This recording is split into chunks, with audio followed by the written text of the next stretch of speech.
Karibu kwenye darasa la wahenga. Mimi ni mwalimu Profesa na mjumbe wa wahenga.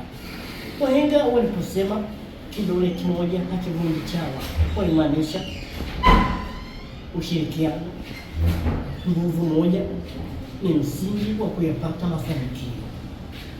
Na wengi walipoenda mbali sana kwa maneno yenye utashi na uzuri wa nafaka wa ujumbe, waliposema usiache mbachao kwa msala upitao, wakiwa na maana kwamba usiache chombo kipya kwa kucheka cha zamani.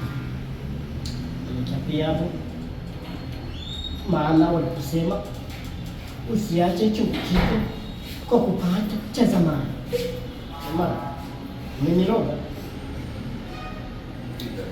Kwa maana waliposema usiache chombo cha zamani kwa kupata kipya, hawakumaanisha eti ukipata mwanamke mpya usimsahau wa zamani. Hapana, walikuwa na ujumbe uliojificha.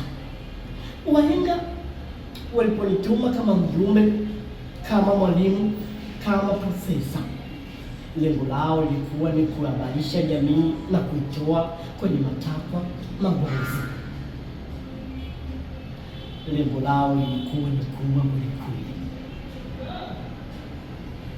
Wahenga waliponiagiza wakasema kaongee na Gen Z aka kuku wa kienyeji na wa kigeni, wale wanaokuwa kwa siku kadhaa